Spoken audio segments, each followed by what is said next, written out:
ये टॉपिक है, ये आपका इंस्टीट्यूट का आईसीआई का बुक है और मैंने इसको इसलिए खोल लिया कि आपको बेनिफिट हो सके चीज़ों का। चलिए दोस्तों, तो आज हम लोग क्या क्या इसमें बात करेंगे वो मैं आपसे चर्चा कर लूँ।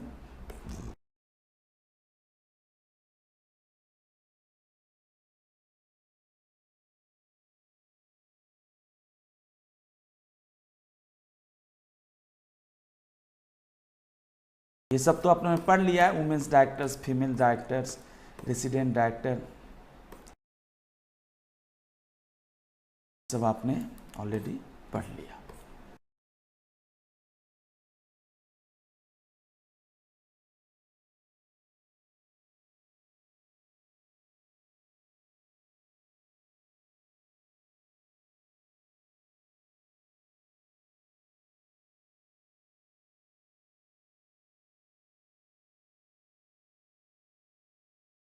अब हम लोग 161 तक पढ़ लिए थे, 162 से शुरू करना है। Appointment of director to be voted individually. Directors की जो अपॉइंटमेंट होगी उसकी वोटिंग क्या होगी?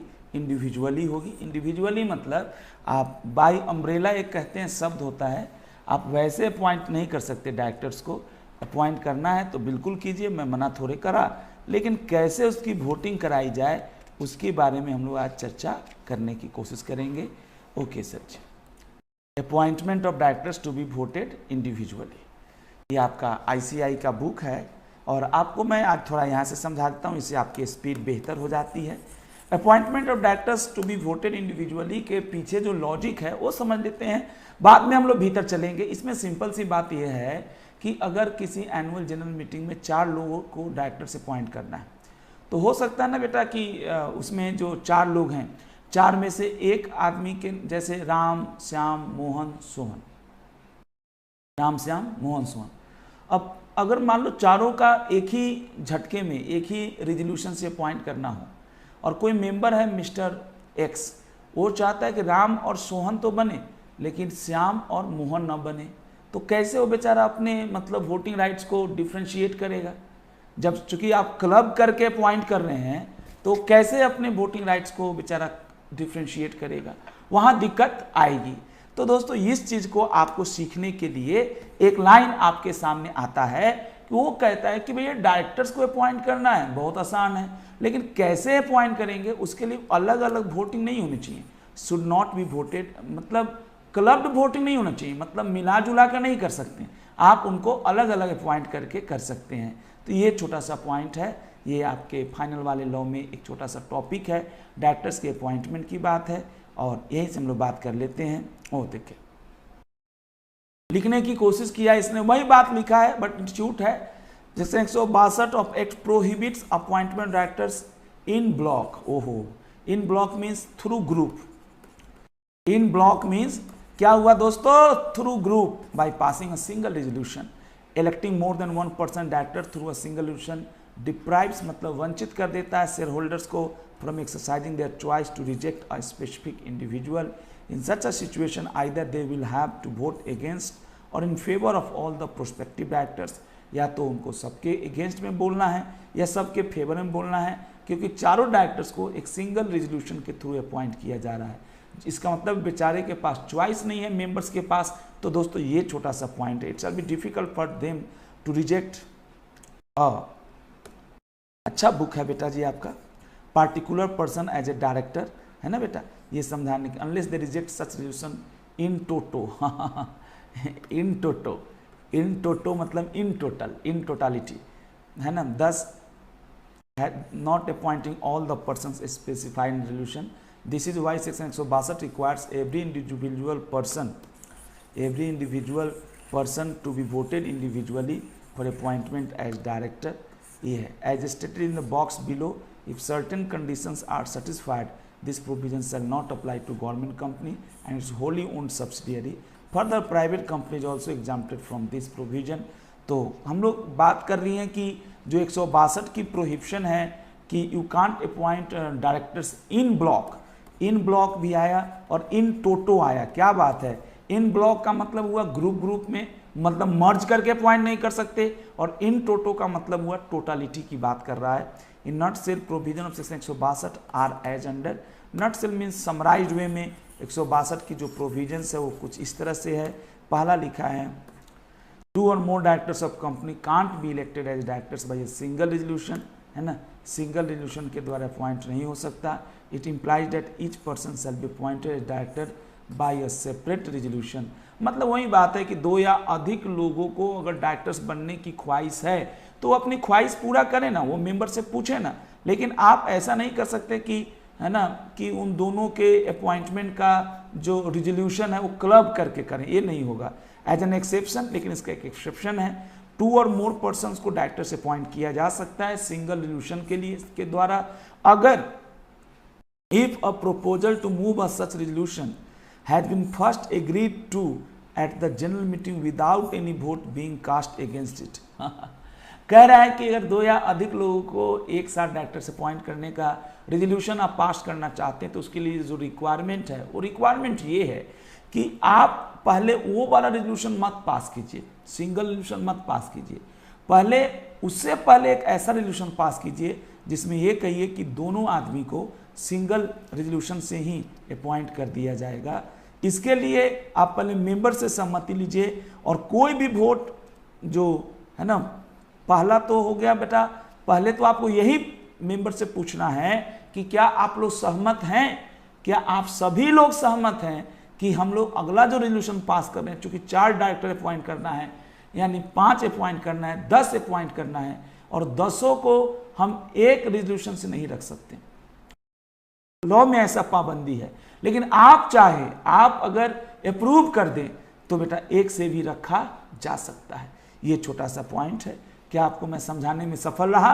चलिए, अभी आप लाइव तो देख नहीं रहे, तो मैं उम्मीद करता हूं आपको मेरी बात समझ में आ गई हो। क्या मतलब रफली बताया जाए, रफली ये कहा जाए कि there is a legal restriction to appoint 2 or more directors through a single resolution, but this restriction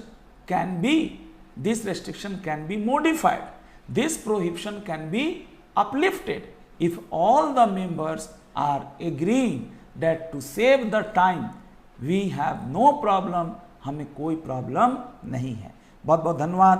यहाँ पे और नीचे लिखने की कोशिश की गई है। Example, a company held it's general meeting at the registered office with 20 members present। अच्छा, 20 मेंबर्स हैं, छोटी कंपनी होगी। At the meeting of proposal was moved to appoint 3 person directors by a single resolution. The proposal was agreed to by the 17 shareholders। ये तो गलत हो गया sir जी। एक प्रोपोजल पास हुआ, सॉरी मच्छर आ गया था, एक प्रोपोजल पास हुआ कि तीनों डायरेक्टर्स को सिंगल रेजोल्यूशन के द्वारा अपॉइंट किया जाएगा, लेकिन अपॉइंटमेंट का प्रोपोजल तो वही जैसे ORSR होता वैसे चलेगा। अपॉइंटमेंट से पहले जो प्रोपोजल होगा उसमें आपको क्या करना है, उसमें आपको क्या करना है कि 100% मेंबर्स की सहमति चाहिए। Who voted in favour but the remaining 3 members didn't vote at all, thus no vote was cast against the proposal। oh sorry the proposal agreed to by 17 shareholder who voted in favor। अच्छा, 3 लोगों ने vote ही नहीं दिया तो कोई दिक्कत है, तब तो हो ही गया 100%। In such a situation the company can now appoint, ऐसे लिखना चाहिए। पहले तो इन्होंने हर, मतलब यही बात हो गई ना, आप 3 डायरेक्टर्स को अपॉइंट करना चाहते थे, कायदे से तीनों का अलग अलग इंडिविजुअल मेंबर से पूछना चाहिए था, आपने 2 कर लिया। 2 क्यों? बच्चे बोले सर जी एक ही से हो जाता ना। सर जी वो सिंगल जो कंबाइंड रेजोल्यूशन पास करना है ना, कॉमन रेजोल्यूशन पास करना है, उससे पहले उससे पीछे एक ऐसा रेजोल्यूशन पास करना है जिसमें सारे मेंबर्स की सहमति हो। The company can not appoint 3 person and directors by a single resolution. In such a situation the company can appoint, ठीक लिखा है, such single resolution shall be passed by simple majority that is OR। Wow, मतलब directors को appoint OR से किया जाएगा, लेकिन directors को कॉमन रेजोल्यूशन से अपॉइंट करने से पहले जो पीछे वाला है उसके लिए इन्होंने बात कहा है। ए resolution moved in contravention of provision stated in 2 above shall be void whether or not objection thereto was raised। कह रहा है अगर आपने 162 की प्रोविजंस का धजिया उड़ाया, यानी बिना अपने प्रायर मेंबर्स का अप्रूवल लिए हुए, है ना, वो भी विदाउट एनी एक्सेप्शन आपने अगर पास किया है तो आपका वॉइड होगा। A motion for approving a person for appointment or for nominating a person for appointment as director shall be treated as a motion for his appointment. कुछ नहीं है, मोशन मीन्स प्रोपोजल एक्सेट्रा होता है। इसमें लिखने की कोशिश किया है motion for approving a person for appointment or for nominating a person for appointment as a director, वही बात है। उसके आप नॉमिनेट कहिए, अपॉइंट कहिए, माना जाएगा कि वो अपॉइंटमेंट ही है। एग्जेम्पशंस लिखे हुए हैं, है ना। नॉन अप्लीकेबिलिटी ऑफ सेक्शन 162 में कुछ नॉन अप्लीकेबिलिटी की बात है। तो देखते हैं क्या क्या बातें हैं इसमें। यहाँ पे पहला लिखा है सुनिएगा, एज एमेंडेड इतना इतना state section 162 requires appointment of each person as director by a separate resolution shall not apply to a government company in which entire paid up capital. मतलब कह रहा है कि गवर्नमेंट कंपनी के ऊपर 162 वाली जो रेस्ट्रिक्शंस वो अप्लाई नहीं होगा अगर उस गवर्नमेंट कंपनी की इंटायर मतलब 100% paid up capital is held by the central government or by any state government or by the central government and one or more state government. Subsidiary of government company referred in a above, मतलब वही बात है, government company और government की subsidiary company पे apply नहीं होगा, obvious सी बात है। यानी गवर्नमेंट कंपनी में 2 या अधिक डायरेक्टर्स को सिंगल रिजोल्यूशन से भी अपॉइंट किया जा सकता है ना। हाउएवर अबव एग्जम्पशन ये बिल्कुल हर जगह इस तरह का, हर जगह हर घड़ी अब तेरा ही नूर है, उसी तरह की बात यहाँ पे है कि आप कोई भी सेक्शन उठा के देख लो, उसमें गवर्नमेंट कंपनी को एग्जेम्पशन जनरली देता है, सेक्शन 8 कंपनी को, प्राइवेट कंपनी को बहुत बड़ा एग्जेम्पशन देता है। यहाँ पे एग्जेम्पशन देने की कंडीशन क्या है कि उस गवर्नमेंट कंपनी ने कमिट नहीं किया है default in filing it's financial statement under section 137 और annual return under section 92 with the registrar. उस गवर्नमेंट कंपनी ने कोई भी मतलब फ्रॉड नहीं किया है, कोई भी गलती नहीं की है, और इस तरह से आगे हमारे पास है। सिमिलरली एक कुछ है, exempts of private company from the application of section 162, however this exemption, मतलब वही बात है, प्राइवेट कंपनी को तब ये छूट मिलेगी जब उस प्राइवेट कंपनी ने अपने फाइलिंग में कोई गलती न किया हो 137 और annual return under section 92 with the registrar, है ना, एनुअल रिटर्न भरने में कोई गलती न किया हो। तो ये छोटा सा पॉइंट है और आपको मैंने एक एक करके पॉइंट को समझाने की कोशिश की। चलिए एक बार और हम लोग मिला लेते हैं अपनी बातों को। कितना आज मस्त पढ़ा आपने, बड़ा जल्दी आज आपने आईसीआई की बुक से पढ़ा। अब तो बेटा लेक्चर नंबर मैं भूल जाता हूँ, तो अब हम लेक्चर नंबर लिखना आप छोड़ देते हैं क्योंकि ये लाइव क्लास होती नहीं है। तो अब हम लोग इसको ऐसे ही समझते हैं, हर दिन नए कंसेप्ट आते रहते हैं और लेक्चर नंबर अब छोड़ ही देते हैं, है ना बेटा जी। ये कंसेप्ट जो भी है ये हम लोग यहाँ से शुरू कर लेते हैं, क्योंकि हम लोग डेट वाइज रखते हैं तो कोई दिक्कत आपको होना नहीं है। ओके दोस्तों, तो कंसेप्ट की हम लोग बात कर लेते हैं। कंसेप्ट है अपॉइंटमेंट ऑफ डायरेक्टर्स को आप अपॉइंट कर रहे हैं, directors to be voted individually, directors to be voted individually. Appointment of directors to be voted individually. Section 162 में हम बात करेंगे कि कैसे हम अपॉइंटमेंट ऑफ डायरेक्टर्स करेंगे, और टू बी वोटेड इंडिविजुअली का मतलब आपको समझ में आ ही गया, उनका इंडिविजुअल वोटिंग होगा। जी सबसे सिंपल है, इसमें 2 ही सब सेक्शन है और यहाँ पे दोनों ही सब सेक्शन में आपको समझाने की कोशिश करता हूँ, है ना। आजकल हम लोग ने नया तरीका सीखा है, सब सेक्शन लिख के पढ़ते हैं हम लोग, 2 सब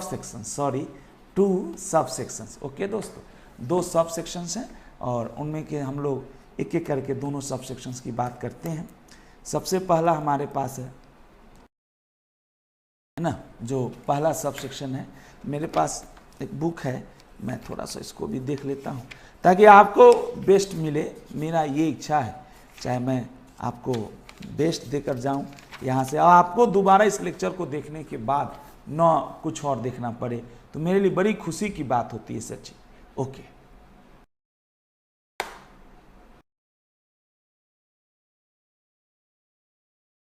पहला लिखिए,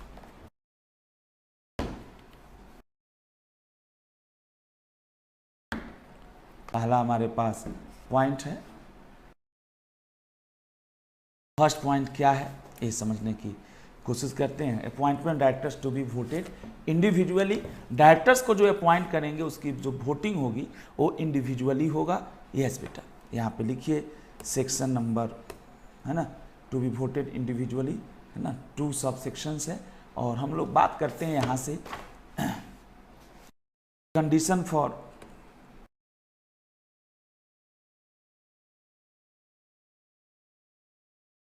अपॉइंटमेंट बाय ए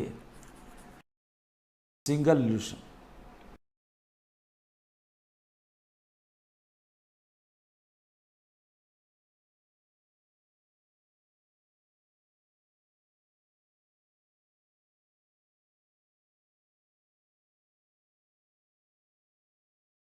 ओके दोस्तों, condition for appointment by a single resolution, ये छोटा सा पॉइंट है। 162 सब सेक्शन 1 बहुत सिंपल लिखा है, लिखा हुआ है बेटा, at a general meeting at a GM of a company, company के जनरल मीटिंग में of a GM of a company, a motion for the appointment of, a motion for the appointment of, at a general meeting of a company, a motion for the appointment of 2 or more persons, 2 or more persons as directors of the company by a single resolution,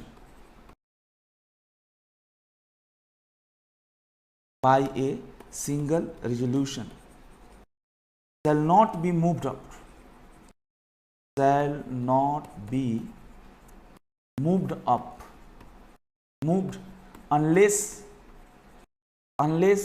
a proposal to move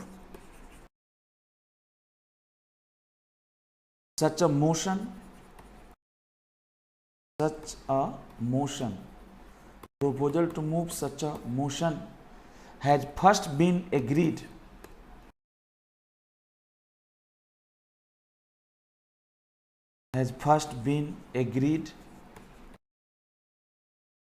to at the meeting, at the meeting without any,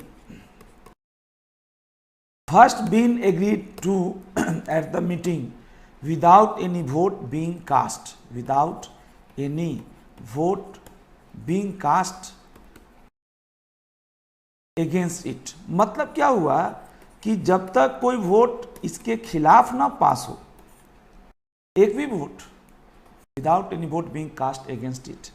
तो ये छोटा सा point है। Condition for appointment by a single resolution at a general meeting of company, a motion for the appointment of 2 or more persons as director of the company by a single resolution shall not be moved unless a proposal to move such a motion has first been agreed to at meeting without any vote being cast against it। कोई भी vote उसके against caste नहीं होना चाहिए। ये छोटा सा point है जो आपको मैंने समझाने की कोशिश की। Second point, consequences of non compliance.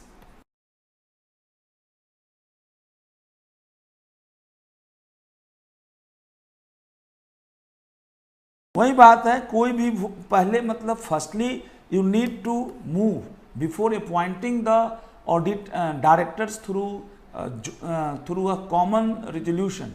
Firstly you need to pass a resolution which must be approved by all the members. बड़ा सिंपल है। Consequences of non compliance, non compliance की क्या क्या कंसिक्वेंस है, सेक्शन 162 का सब सेक्शन 2 है।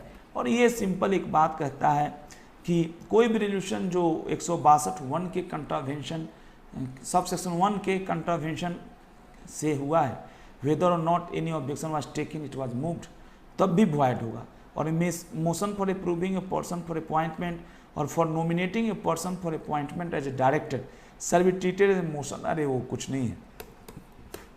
Any resolution moved in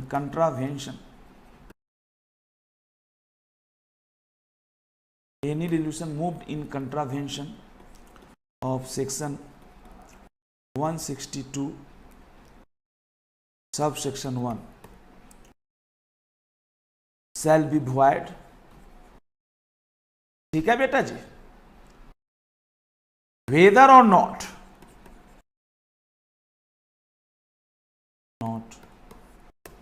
any objection was taken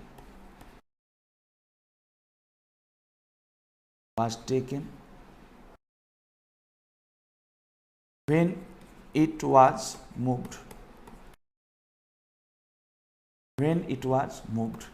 कह रहा है consequences of non compliance की consequence क्या होगी। Any resolution moved in contravention of section 162(1) shall be void whether or not any objection was taken when it was moved। Sir ji किसी ने कोई objection उठाया नहीं उठाया, इट डजंट मैटर, आपका रेजोल्यूशन खराब होगा, ये माना जाए। बहुत बहुत धन्यवाद। इस पे खूब सारे क्वेश्चन आ रखे हैं, आप जरूर स्कैनर से क्वेश्चन को बनाइएगा। मैं तो इन्हीं दुआओं के साथ आगे बढ़ता हूँ। अब आगे की हम बात करते हैं। आगे दे रखा है, बुक में अच्छे से नहीं दे रखा है, option to adopt principle of proportional representation. ये बहुत भयंकर अच्छा कंसेप्ट है, लेकिन मेरे पास जो बुक है उसमें अच्छे से दिया नहीं है। आपके बुक में देखता हूँ ना, ये भी वैसा ही है। चलिए हम क्या कर सकते हैं। सर जी इसको हम बड़े अच्छे से पढ़ाते हैं, अगर आप हमें एक दिन टाइम देंगे तो इसकी हम और बेहतरीन जानकारी आपको देंगे, है ना। तो मैं चाहूँगा कि इस टॉपिक को भी स्किप कर लेते हैं। ऑप्शन टू अडॉप्ट ये बहुत मस्त है, आपको अगर अच्छे से समझाऊँ नहीं तो ये बेकार है पढ़ाना इसको, फिर तो बुकिस है, तब तो ICI की बुक से भी आप पढ़ सकते हैं। तो option to adopt principle of proportional representation for appointment director, कमाल का टॉपिक है और इसको मैं समझाने की कोशिश करता हूँ। सर जी इसमें मस्त पॉइंट है आपके बुक में, मैं सिर्फ इतना हिंट देना चाहता हूँ क्योंकि डायरेक्टर्स को अपॉइंट करने के लिए OR चाहिए। OR मतलब ऑर्डिनरी रेजोल्यूशन। आपको भी पता है कि हर कंपनी में गुटबाजी शुरू हो जाती है, कोई कंपनी है तो उसमें जनरली गुटबाजी ही होती है कंपनियों में। अब मान लीजिए कोई कंपनी है तो कुछ ज़्यादा बड़ा हो गया, है ना। आपने इतना तो जानते हैं, फाइनल के स्टूडेंट है, कि डायरेक्टर्स को अपॉइंट ऑर्डिनरी रेजोल्यूशन से जनरली किया जाता है। अब मान लीजिए किसी कंपनी में दो ग्रुप हो गए, ग्रुप A उसके पास 51% शेयर है और ग्रुप B उसके पास 49% है। तो ग्रुप B वाला तो डायरेक्टर कभी अपॉइंट ही नहीं हो सकता। ग्रुप B के जो रिप्रेजेंटेटिव हैं वो कभी अपॉइंट ही नहीं हो सकते। क्यों नहीं हो सकते आप सोचिए। इसलिए नहीं हो सकते, है ना, 49% वाले हैं ना, 49% वालों की कोई वैल्यू नहीं। तो ऐसा हो सकता है कि 49% वाले कोई अपॉइंट ही ना, उनका कोई रिप्रेजेंटेटिव ही ना हो बोर्ड में। सर जी गजब का कंसेप्ट है और उसमें आपको बताऊंगा single transferable vote, cumulative voting, और उसके थ्रू अपॉइंटमेंट होता है। सेक्शन 163 कुछ एक तरह से यूं कह सकते हैं कि ये उनको भी मौका देता है, माइनॉरिटी का भी डायरेक्टर से अपॉइंट हो सकता है ना। ओके, और इसमें बहुत सिंपल है ना। ये single transferable vote, it means a candidate gets elected if he secures requisite votes fixed as a Kota.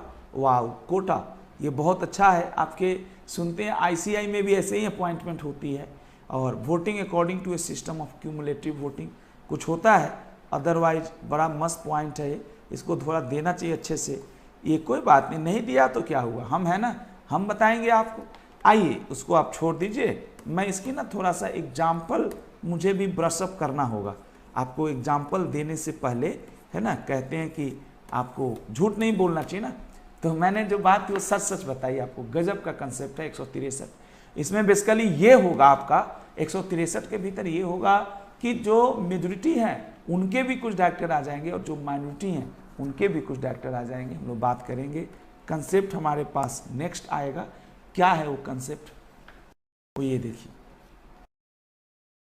Concept 9। अब हमारे पास है disqualification, disqualifications of appointment of directors, disqualifications of appointment of director। कमाल का कंसेप्ट है डिस्क्वालिफिकेशंस of appointment of directors.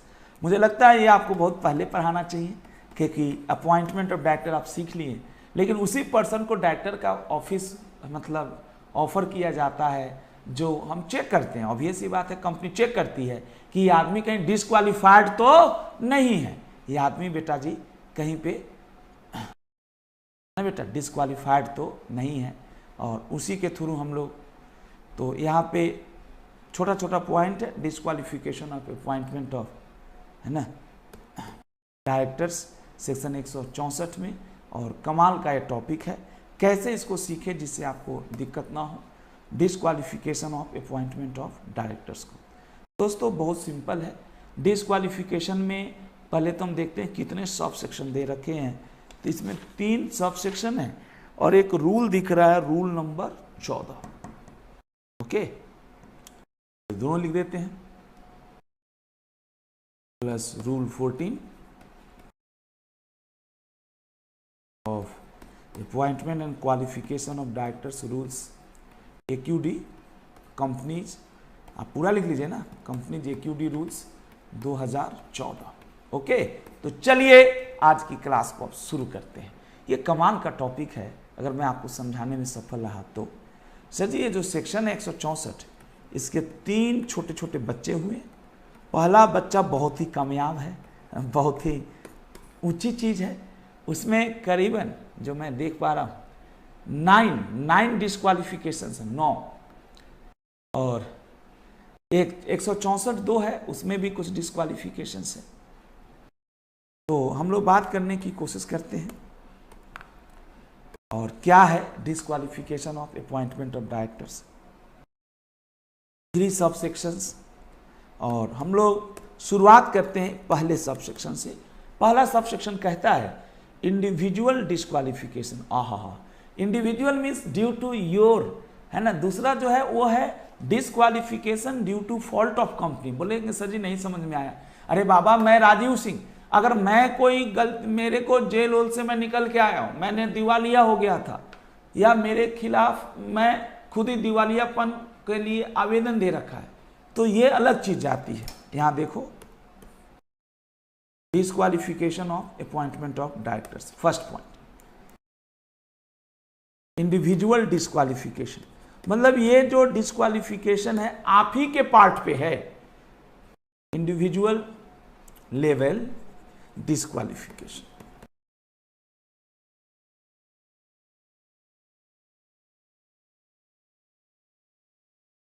समझने बात, individual level disqualification का मतलब हुआ कि यहां जो डिस्क्वालिफिकेशन है वो आप ही के पार्ट पे है, इंडिविजुअल लेवल डिस्क्वालिफिकेशन। ओके दोस्तों, 164 sub section 1, 164 sub section 1 individual level disqualification. इसमें लिखा है बेटा जी, आप सबको मैं आपकी बुक से भी पढ़ा दूंगा तो जल्दी जल्दी हो जाएगा। A person shall not B, a person shall not be appointed, person shall not be appointed, shall not be eligible for appointment, not be eligible for appointment। लिखा हुआ है सर जी, a person shall not be eligible for appointment as a director of a company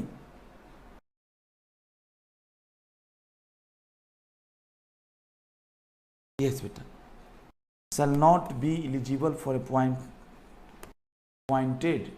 या appointment लिखिए sir जी, appointment as a director of a company, appointment as a director of a company A person shall not be eligible for appointment as a director of a company. Okay, if अगर, अब अगर के बाद 9 बातें होगी, अगर मगर में 9 बातें होगी. A person shall not be eligible for appointment as a director of a company if बेटा उसके बाद इन्होंने अलग अलग बातें बताई है. जैसे पहला बताया, he is of unsound mind. He is of unsound mind. Wow. Unsound mind. And stand so declared. क्या बात है, आपको अनसाउंड माइंड, आपका दिमाग खराब है और इस बात की उद्घोषणा अनाउंसमेंट सक्सेना जी की तरह, भाभी जी घर पे देखते आप तो उसमें सक्सेना जी, तो खैर मजाक है लेकिन एक बात कर रहा हूं. He is of unsound mind and stand so declared by A competent court. By a competent court.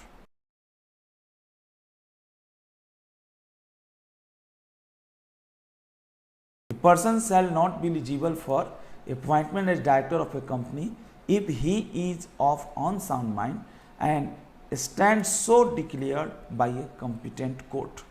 मतलब ये competent court ने ऐसा डिक्लेयर कर दिया.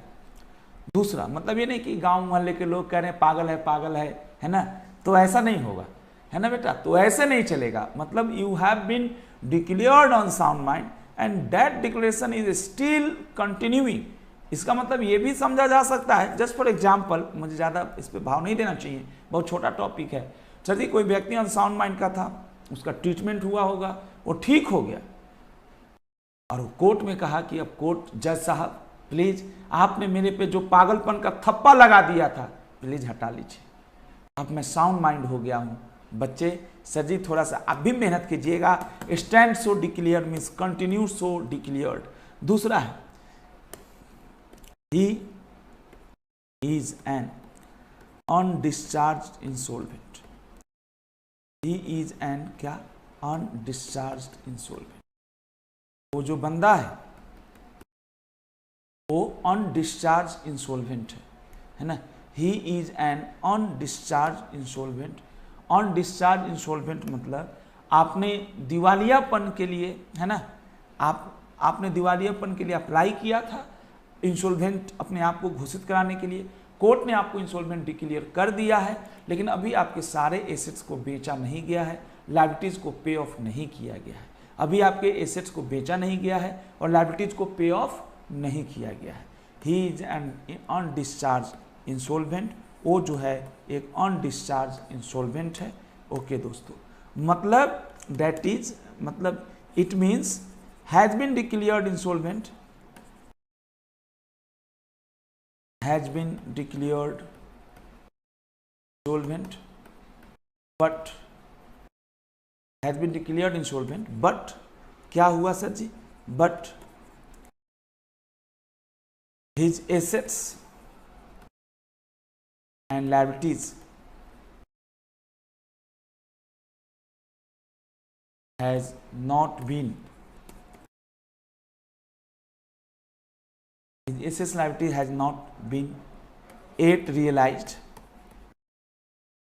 and paid, had been yet realized and paid to the, किसको बेटा जी, पेड टू द क्रेडिटर्स. मतलब undischarged means आप दिवालिया तो हैं लेकिन अभी भी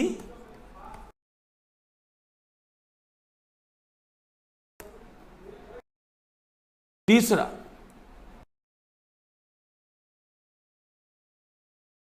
he has applied to be adjudicated,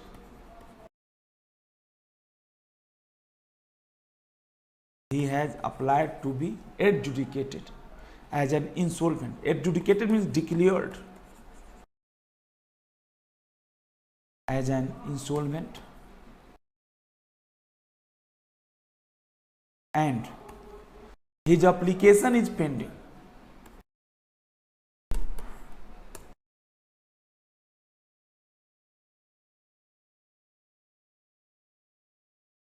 and his application is pending. He has applied to be adjudicated as an insolvent, मतलब आपने अपने आप को दिवालिया घोषित करने के लिए आवेदन तो दिया है, लेकिन अभी आपका जो आवेदन है वो पेंडिंग पड़ा हुआ है। B point. चलिए ऐसे ऐसे अच्छे हैं।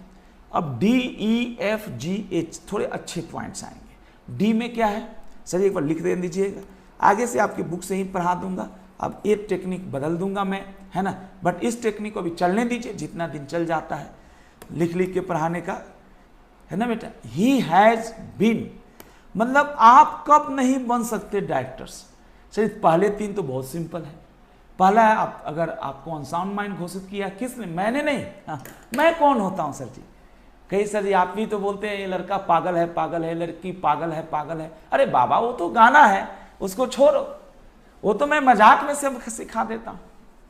अब देखो बेटा जी, मेरे कहने से, पड़ोसी के कहने से, है ना, वो तो गाना भी है, दिल तो पागल है। अरे दिल तो पागल है क्या मतलब, उस दिल तो पागल है, दिल दीवाना है, कौन कह रहा है, यश जौहर कह रहा है, करण जौहर का बाप। सर जी उसका थोड़ी वैल्यू है, यश जौहर की कोई वैल्यू थोड़े। कोर्ट ने कहा कि ये लड़का पागल है, पागल है, या लड़की पागल है, पागल है, तब वो लड़का या लड़की डायरेक्टर नहीं बन सकता। जस्ट एक एग्जाम्पल। अब दूसरी जो बात आपके सामने आती है कि आपने दिवालियापन के लिए आवेदन दिया था, ऐसा तो ये वाला आना चाहिए पहले, सी पॉइंट कायदे से। आपने दिवालियापन यानी आपने अपने आप को दिवालिया घोषित करने का एप्लीकेशन दिया, लेकिन अभी आप दिवालिया घोषित नहीं हुए, वो आपका एप्लीकेशन पेंडिंग है।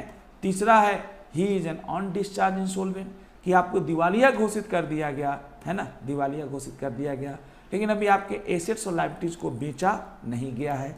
लास्ट में देखिए ही हैज बीन, आगे क्या है, ही हैज बीन जी, ये अच्छा पॉइंट है।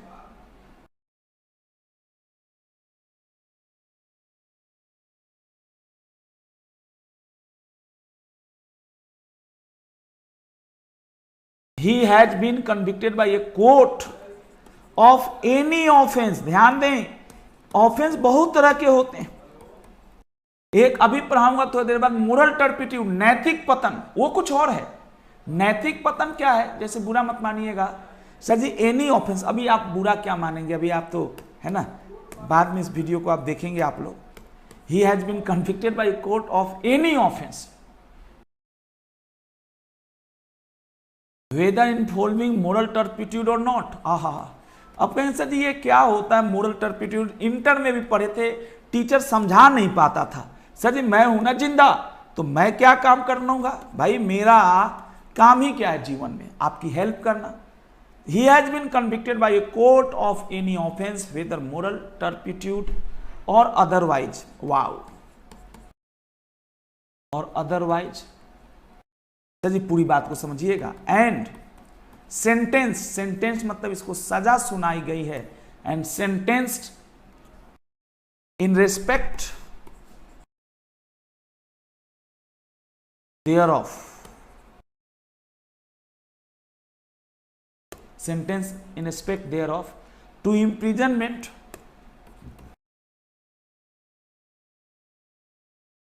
To imprisonment for not less than,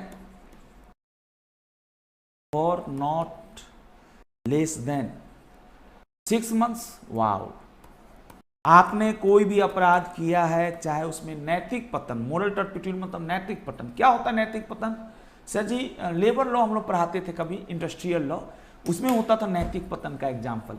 क्या होता था कि मैं एम्प्लॉय हूं, मैं टॉपर्स में काम करता हूं, इनका ये माउस है बेटा जी, 200 का माउस होगा maximum.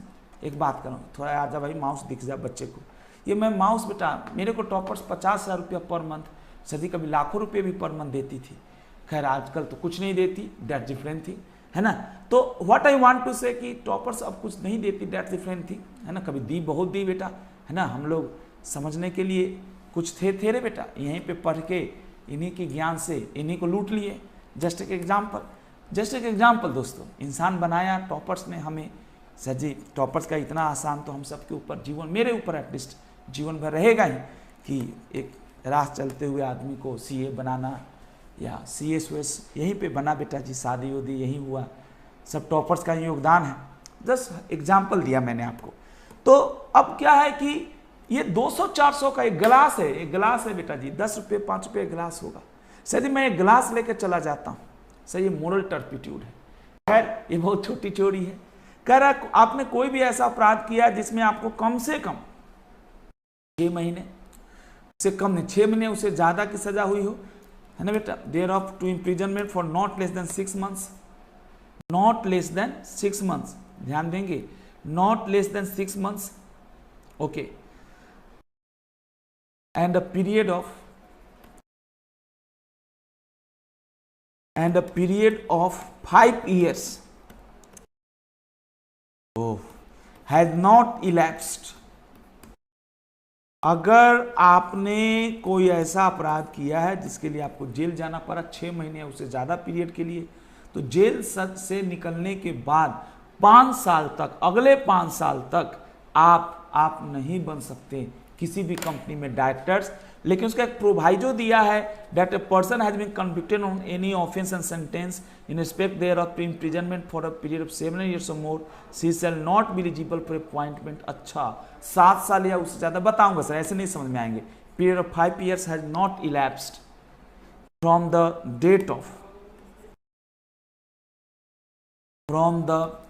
Date of expiry of the sentence।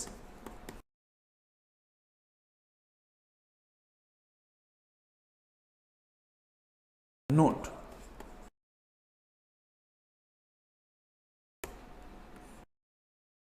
सही ध्यान दें, note, if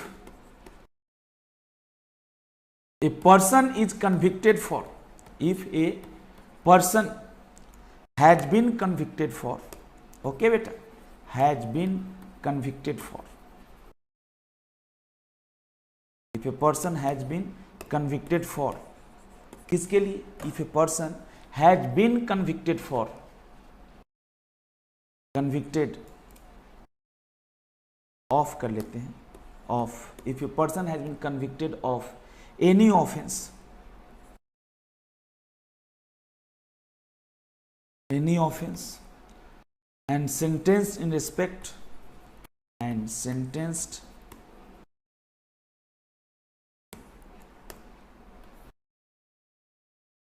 in respect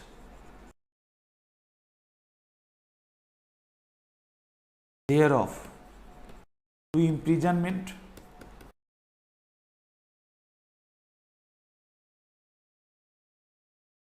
if a person has been convicted of any offense and sentenced in respect thereof to imprisonment for a period of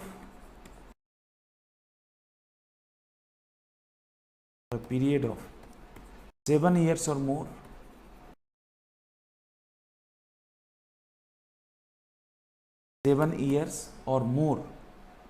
he shall not be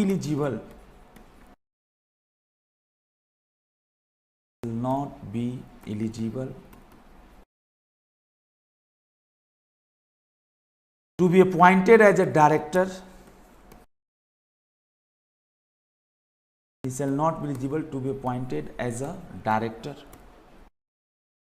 in any company। अच्छा, अगर जैसे आपको जैसे 7 साल है ना या उससे ज्यादा की सजा हुई है, तो सर जी ये जो आपने ऊपर पढ़ाया था ना कि 5 साल बाद आपका पाप धुल जाएगा सजा काटने के बाद, इसका मतलब मैं समझ गया कि अगर कोई व्यक्ति 7 साल या उससे ज्यादा का सजा पा चुका है, इवन वो जेल से निकल गया है और इवन उसका 5 साल सजा काटे हुए 5 साल से ज्यादा भी हो गया, फिर भी वो डिसक्वालीफाइड रहेगा, वो अपॉइंट नहीं हो सकता है एज अ डायरेक्टर। तो कमाल की टॉपिक है सर जी ये कमाल की टॉपिक कैसे हो गई जरा बताइए। कमाल का टॉपिक इसलिए हो गया कि सजा 2 कैटेगरी का, अगर आपको 6 महीने या उससे कम की सजा है तो अब तो डिस्क्वालिफिकेशन है ही नहीं, जहां तक मैं समझ पा रहा हूं जो अब तक हमने जो डिस्कशन किया। 6 महीने या उससे ज्यादा की सजा है ना, तो उसकी 2 कैटेगरी बनाई है, 6 महीने से ज्यादा लेकिन 7 साल से कम। अगर आपकी सजा है ना 7 साल या उससे ज्यादा है तब तो सर जी भूल जाइए। सर जी अगर आप 7 साल या उससे ज्यादा की सजा काट कर निकले हैं जेल से तो सर जी इस जन्म में आप नहीं बन सकते डायरेक्टर। अगर आपको मेरी है ना इंटरप्रिटेशन समझ में आई हो तो दोस्तों जब आप वीडियो देखेंगे तो जरूर मुझे एक बार लाइक करके भेजिएगा, समझा के भेजिएगा क्या बात है। डी के बाद ई पॉइंट की तरफ हम लोग निकलते हैं। ई क्या है?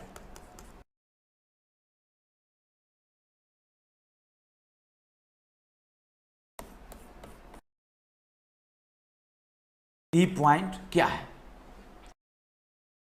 सर जी? लिखा है तो ये लाइन पूरा था ना? ओके, ई पॉइंट ठीक है। ई लिखा है an order disqualifying him.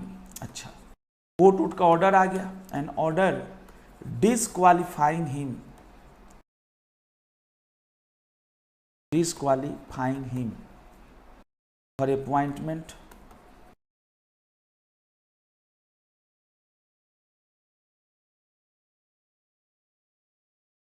an order disqualifying him for appointment as a director has been passed by a court or tribunal, and that court or tribunal and the order is in force, and the order is in force. Okay beta,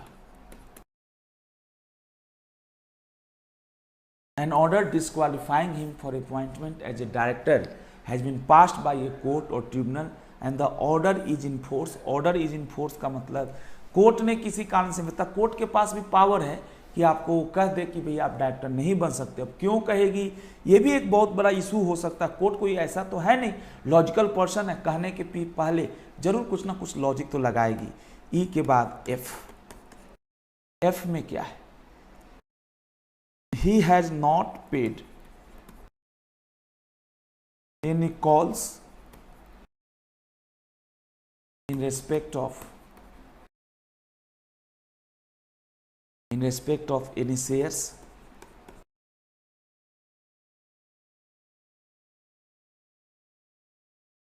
he has not paid any calls in respect of any shares of the company okay, he has not paid any calls in respect of any shares of the company held by him whether alone or jointly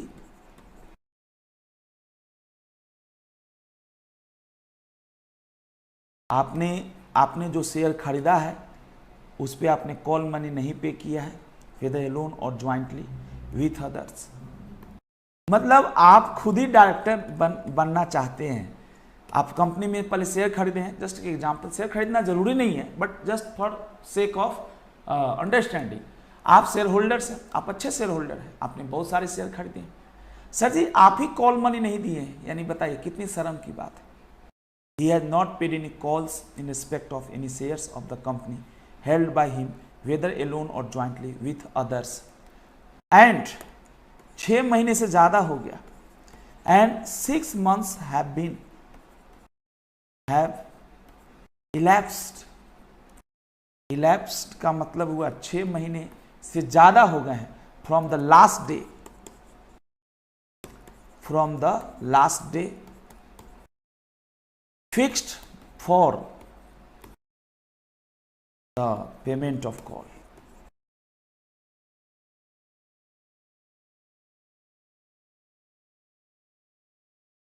Six months have elapsed from the last day fixed for payment of the call।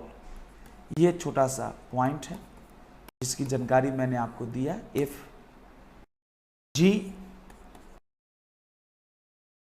जी क्या है sir जी?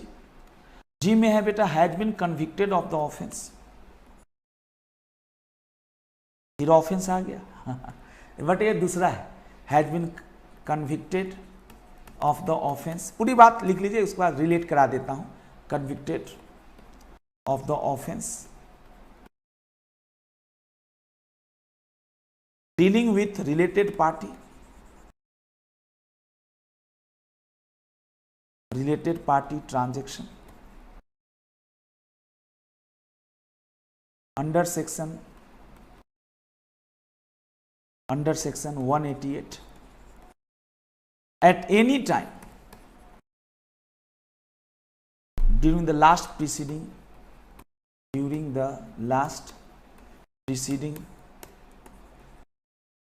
IPS।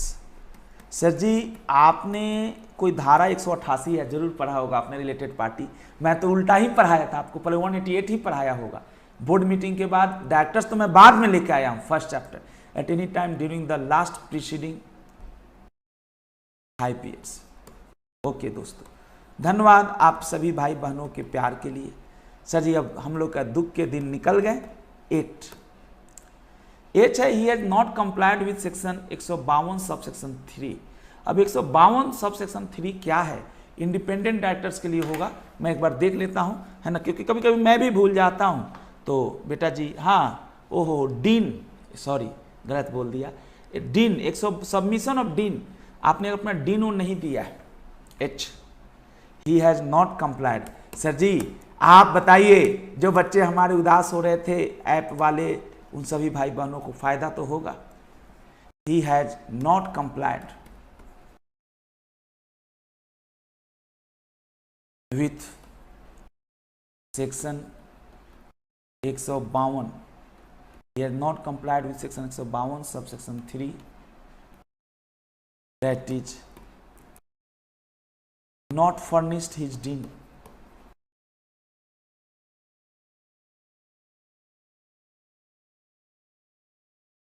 कुछ होता है, directors identification number, has not furnished his dean. Okay, GH के बाद last है I में क्या I है? He has not complied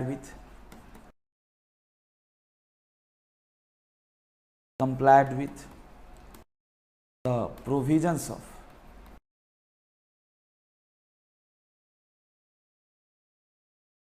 he has not complied with the provision of section 165 subsection 1।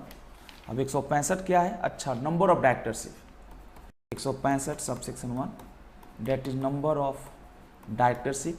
आप ऑलरेडी 20 या अधिक कंपनियों में मुंह मार चुके हैं, बुरा मत मानिए। सर जी आप कितने कैपेबल हैं कि आप 20-20 कंपनियों में डायरेक्टर्स हैं? अरे शर्म करो यार, एक जगह टिक जाओ।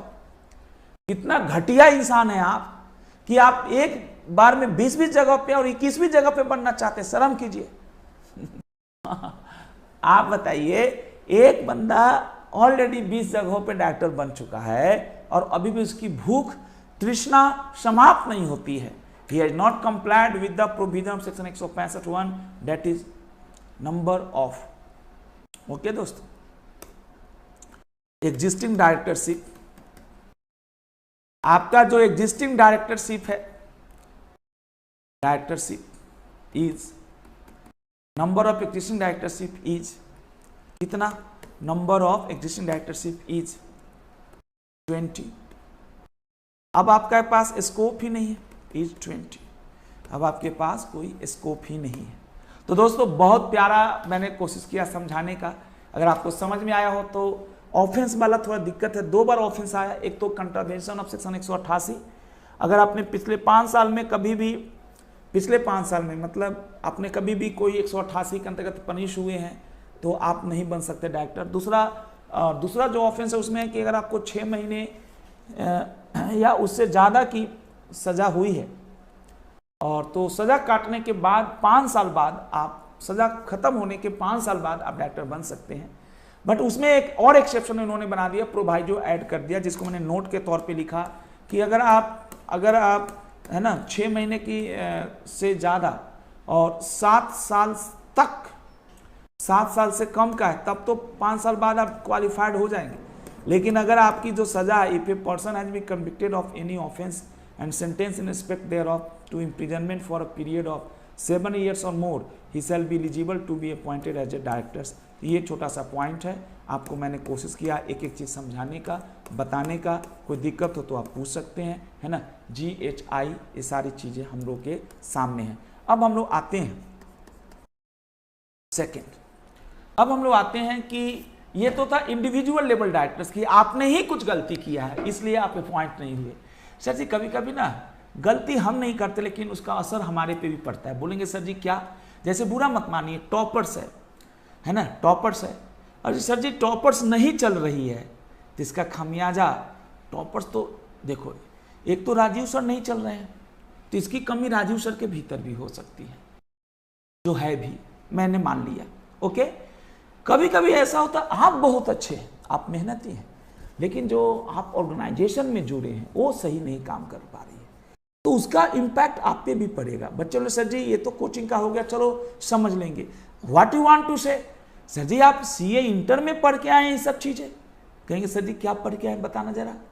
सर जी आपने पढ़ा होगा कि अगर आप किसी कंपनी में डायरेक्टर हैं और आपकी कंपनी लगातार 3 साल से, क्यों भाई इंटर वाले बच्चों हुआ, आप भी सुन सकते हो, अगर आप किसी कंपनी में डायरेक्टर हैं और आपकी कंपनी इतनी घटिया है कि लगातार 3 साल से, continuous period of 3 financial year, इसने अपना फाइनेंशियल स्टेटमेंट यानी वही balance sheet, P&L, cash flow जमा ही नहीं कराया, कहां नहीं जमा कराया, आरओसी में, या कुछ एनुअल रिटर्न नाम का कोई चीज होता है सेक्शन 92 में भरी जाती है, आप लोग को तो पता है, फाइनल के स्टूडेंट हैं।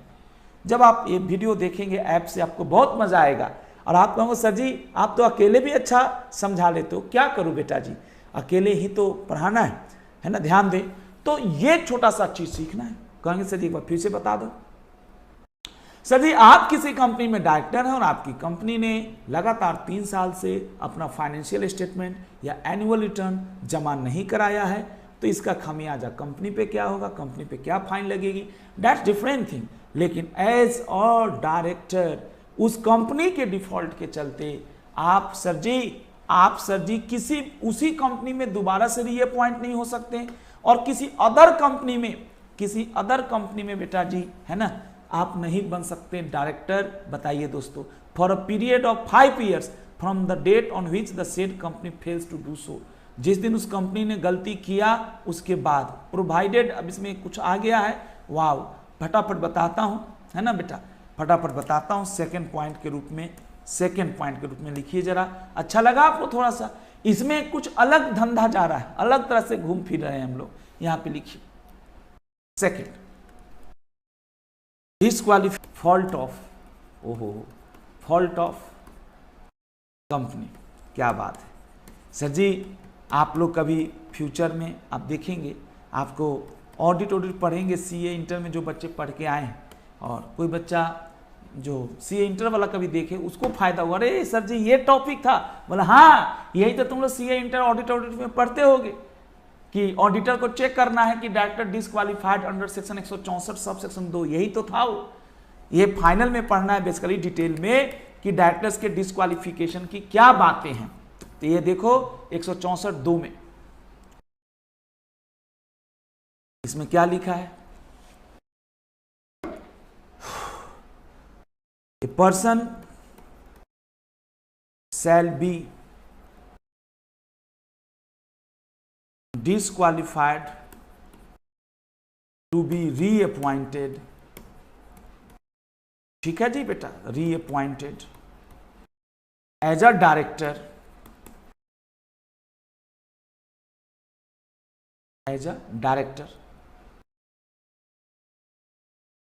of relevant company, relevant मतलब जिसमें आपने भी अभी हैं, relevant company, person shall be disqualified to be reappointed as a director of relevant company or appointed as a director of any new company, appointed as a director of any new company। Okay दोस्तों, a person shall be disqualified to be reappointed as director of relevant company or appointed as a director of any new company for a period of, अब ये लिख ही डालते हैं ना, for a period of 5 years, for a period of 5 years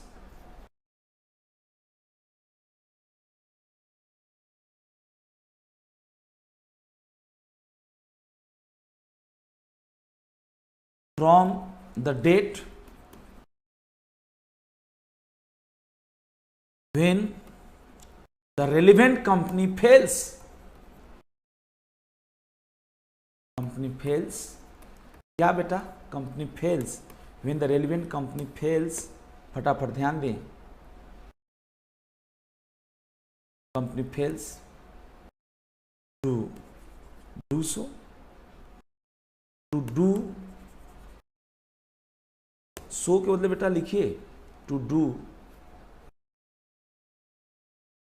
any of these, to do these करिए, बाद में आप समझ जाएंगे। अगर कोई कंपनी इस तरह की गलतियां किया है तो जिस दिन कंपनी वो गलती करती है उसके अगले 5 साल तक आप किसी भी कंपनी में डायरेक्टर नहीं बन सकते। डू दीज, पहला, has not filed financial statements or annual returns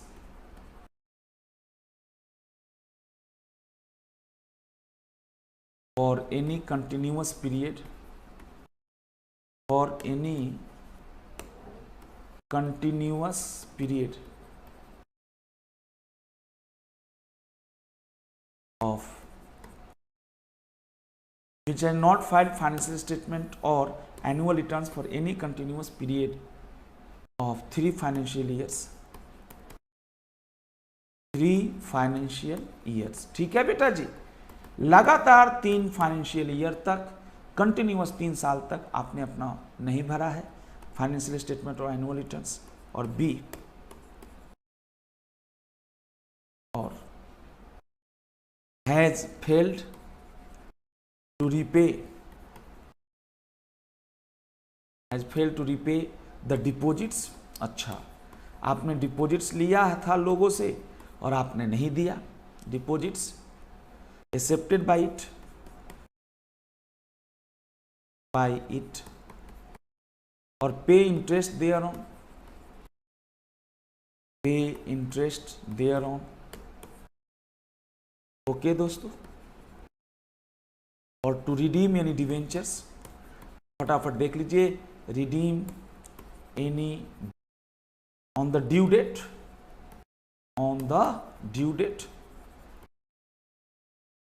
और पे इंटरेस्ट ड्यू देयरऑन, पे इंटरेस्ट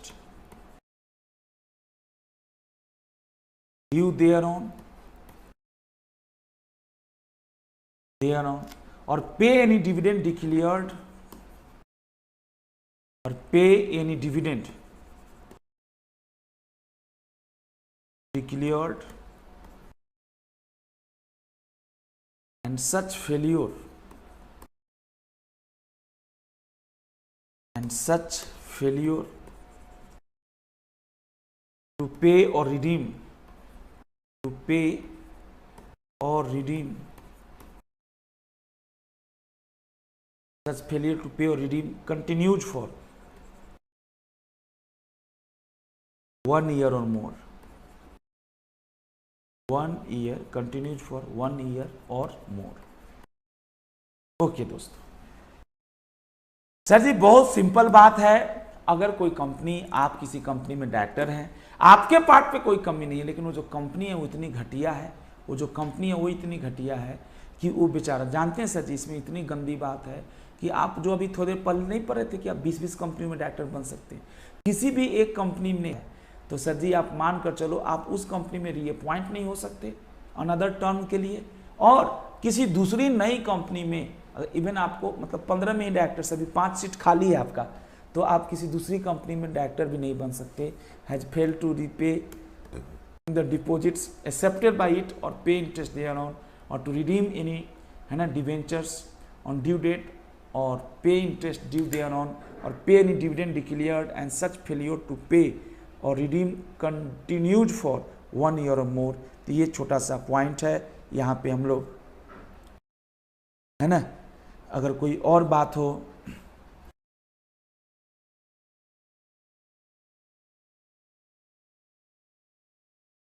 है ना बेटा, ये छोटा सा पॉइंट है, ये छोटी छोटी बातें हैं और इन्हीं बातों से, है ना, हम लोग आगे की बात करते हैं। तो छोटी छोटी बातों से हम लोग बढ़ते हैं। Has fail to repay the deposits accepted by it or pay interest thereon or to redeem any debentures etcetera, है ना। तो ये छोटा सा पॉइंट है और इन्हीं बातों से हम लोग आगे की बात करते हैं। जी बेटा, तो disqualification due to fault of company ये था। आगे हमारे पास जो तीसरा पॉइंट है,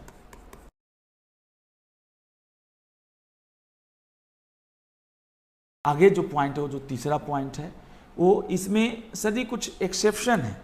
सॉरी, आपको मैं छोटा पढ़ाऊँ या कम पढ़ाऊँ तो दिक्कत होगी। सर जी इसमें एक प्रोवाइजो डाला है, देखता हूँ सर जी आपके बुक में है कि नहीं। आपका बुक तो बहुत अच्छा है ना। आप ज़रूर मेरी पढ़ाने के बाद भी बुक को ज़रूर पढ़िएगा, ठीक है ना बेटा जी, आप ज़रूर पढ़िएगा। सर जी बस 1 सेकंड का टाइम दीजिए। नया प्रोवाइजो डाला है, लगता है आपके बुक से छूट गया क्या।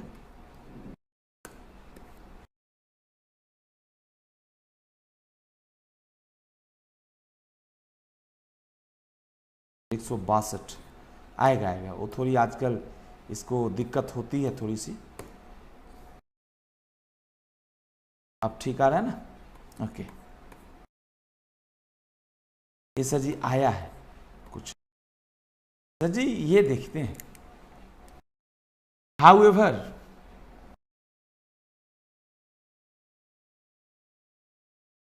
in case a person is appointed as director of a company which has committed default, okay, above, he shall not incur the disqualification for a period of 6 months from date of his appointment.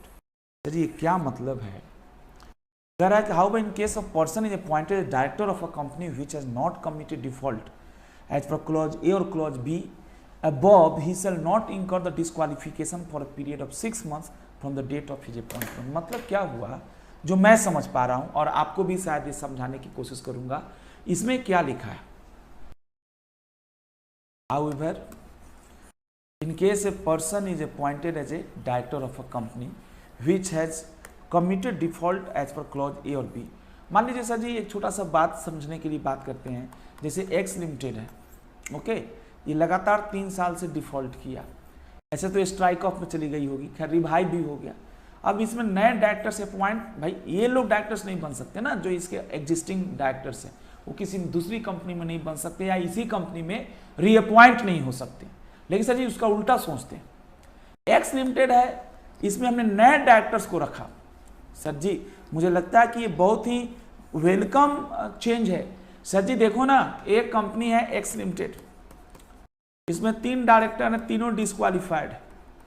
क्यों disqualified है? क्योंकि x limited ने लगातार 3 साल से अपना annual return या annual financial statement जमा नहीं कराया और उसके चलते डिस्क्वालीफाइड है। बहुत अच्छा।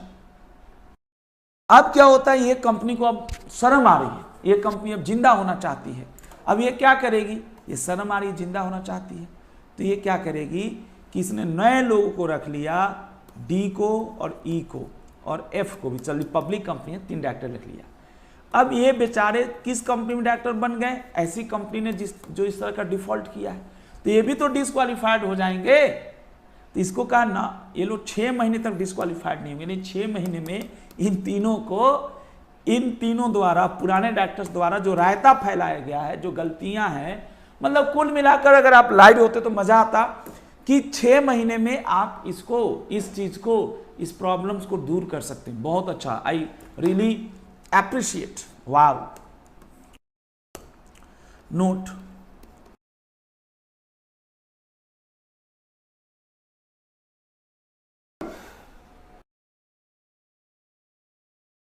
नोट लिखिएगा, proviso to section 164 sub section 2, proviso to section 164 sub section 2, वो क्या है, वो क्या कहता है? कहता है बेटा, provided that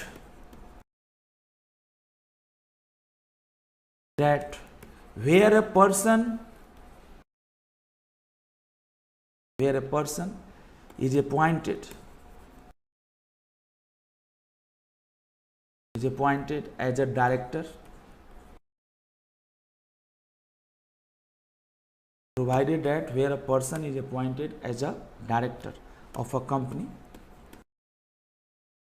provided that where a person is appointed as director of a company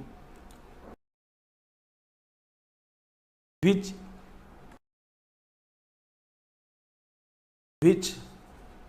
is in default, अच्छा कंपनी इज इन डिफॉल्ट, ठीक लिखा है बेटा, which is in default of clause A or clause B, अच्छा जी ठीक है, clause B, he shall not incur any, he shall not incur any, अच्छा जी, incur any disqualification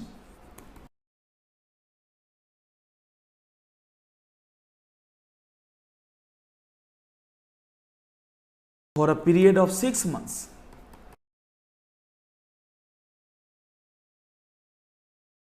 for a period of 6 months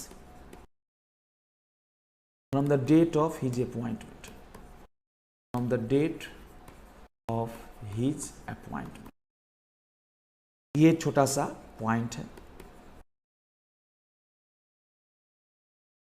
अच्छा दे रखा है, ओके बेटा, तो ये छोटा सा पॉइंट है।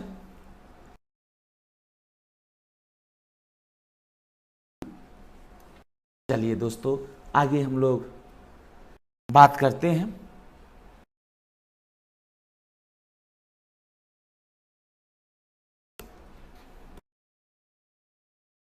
लास्ट आज की क्लास का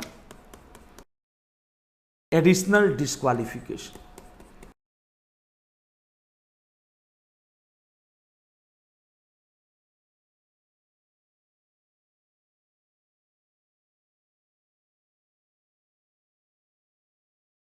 एडिशनल डिस्क्वालिफिकेशन लिखा है बेटा इसमें, a private company, private company may by its articles AOA 164(3) बहुत सिंपल है, सोबर है, इसमें एक लाइन में लिखा हुआ है प्राइवेट कंपनी में by its AOA provide for any disqualification, provide for any disqualifications for appointment as a director, sir ji 164 1 और 2 में जो डिस्क्वालिफिकेशंस की लिस्ट है उसके अलावे भी बता सकता है। प्राइवेट कंपनी में by its AOA provide for any disqualification for appointment as a director in addition to those specified above, ऊपर जो कहा गया है उसके अलावे, जैसे वो कह सकता है हंसाने के लिए कि केवल अनमैरिड व्यक्ति ही हमारी कंपनी में डायरेक्टर बन सकता है, अगर आपने शादी कर लिया तो आप डिस्क्वालीफाइड हो जाएंगे। बोले सर ये क्या बिना सर पर की बात कर रहे हो, अरे मैंने तो मजाक में कहा। ऐसा कह सकता है प्राइवेट कंपनी, अपने आर्टिकल में लिख देगा, कह देगा बुरा मत मानिए, कह सकता है कि जिसके नाम में गुप्ता होगा वही डायरेक्टर बनेगा। बच्चे बोले सर जी ये कैसी कैसी बाकी बातें कर रहे हो। सर ये बाकी बात नहीं कर रहा हूँ, मैं तो ये कर रहा हूँ, लॉ कहता है कि एक प्राइवेट कंपनी अपनी प्राइवेसी मेंटेन करने के लिए ये भी कर सकती है, जैसे टॉपर से भगवान लाल सर, इसके आर्टिकल में लिखा जा सकता है कि इसमें वही डायरेक्टर बन सकता है जो भगवान लाल जिसके अंत में लाल लगा हो। कहें सर ये क्या मजाक है, बोले सर जी कर सकते हो, लोगों की सोच होती है, फैसिलिटी होती है ना, ये कह सकते हैं आप, इसमें कोई बुराई थोड़े है। तो दोस्तों आज हम लोग रुकते हैं, आज आपने बहुत अच्छा पढ़ा और एक बीच में आपका मैंने सेक्शन छोड़ा है, मैं जरूर उसकी चर्चा करूंगा।